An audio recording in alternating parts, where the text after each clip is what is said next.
Hello again. For those of you who don't know me already, I'm Ping. Before I begin today's subject, I want to take a minute to thank all of you for your kind words of support and useful suggestions. I will try to improve with each new episode, but please understand that I'm working on a shoestring budget. Very few people had some criticism of my accent when speaking English. I suspect your purpose was to discourage me.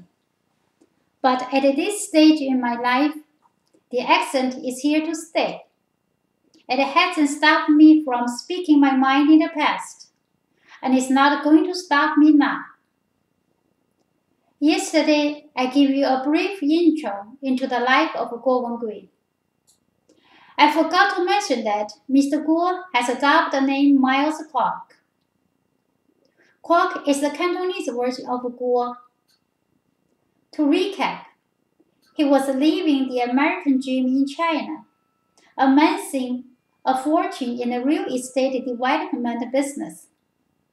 With that came connections through the Chinese government that made him privy to its dirty laundry. He came to the United States in 2014 to avoid a series trumped-up charges in Xi Jinping's anti-corruption campaign. Mr. Guo has citizenship in Abu Dhabi and passports from 11 different countries around the world. Of all the places worldwide where he maintains his properties and could have taken refuge, why did he choose the United States? Yes, his penthouse at the Sheraton Netherland Hotel has a fantastic view of Central Park, and there are lots of places to get good corned beef sandwich nearby. But it is because the protection found in the U.S. Constitution and the Bill of Rights that guarantees that his message cannot be silenced by the government. It also provides him with a certain level of physical protection from the long arm of the Chinese Communist Party. Despite these protections, it hasn't stopped the Chinese government from trying to enforce its will. I have followed Mr. Kwok's story for the past 8 months and have become an ardent supporter. I'm now trying to take his case before the American people to show exactly what we're up against. And by we, I mean both the people of China and the United States. Guo has warned us about the Chinese government with limited reach to silence dissent anywhere worldwide. It has already used its muscle to silence him on Voice of America. It also has an army of spies and hackers at its disposal. They have infiltrated the United States already. A group of these hackers have been caught for hacking and stealing documents from Guo's lawyer in Washington, D.C. Under the Obama administration, a group of 5 hackers from the PLA's cyber unit 61398 were indicted for industrial espionage against U.S. companies like Westinghouse, U.S. Steel, Alcoa, and others. He was warned us this is a problem that the United States has been ignoring at its own peril. Today's attempt to silence an overseas dissident could be a dress rehearsal for something much bigger, something that could affect the national security of the United States. Who is the man sounding this warning?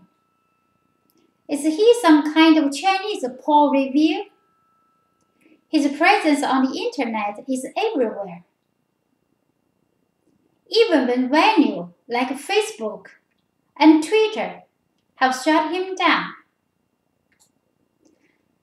He has been called everything, from a course celeb to a self-promoter, to a charlatan, to a puppet master, to a whistleblower, and on and on.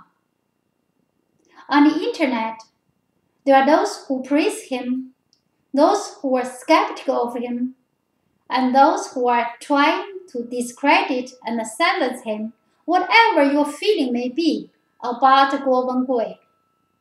There's no denying that he has inspired Chinese people around the world to speak up and confront the corruption that is plaguing China.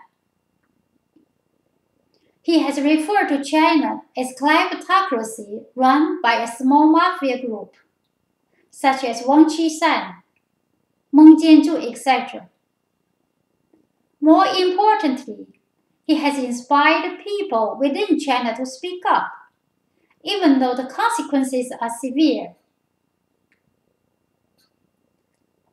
There is disturbing trend at the American college today, where many students doubt the relevance of the Bill of Rights, especially regarding the First Amendment. I appeal to you to read the Bill of Rights and consider how fortunate you are to have these protections. For in China, not only can you be jailed for voicing dissenting views, but you can be jailed for listening to dissenting views. And when dreaded knock at the door comes, don't expect a police officer to read you your remainder rights, like on Law and Order. They don't even have to tell you why you are being arrested, and you can be held without a bail indefinitely. As I mentioned earlier, I support Mr. Guo's message that corruption and abuse of power has gone on in China for far too long. As a naturalized U.S. citizen who was born and raised in China and witnessed such abuses firsthand, I have a unique appreciation of the Constitution and the Bill of Rights. I see his message as consistent with what I feel is my duty as a U.S. citizen to spread the gospel of Thomas Jefferson that we are endowed by our Creator with certain inalienable rights, that among these are life, liberty, and the pursuit of happiness. When any government feels that it has a license to abuse the rights of its citizens, in the end, we all will suffer. Thank you again for tuning in, and I look forward to seeing you for the next episode. Next time we will discuss about the Beijing government's BGY plan. Today I just touched a little bit. See you next time. Thank you very much.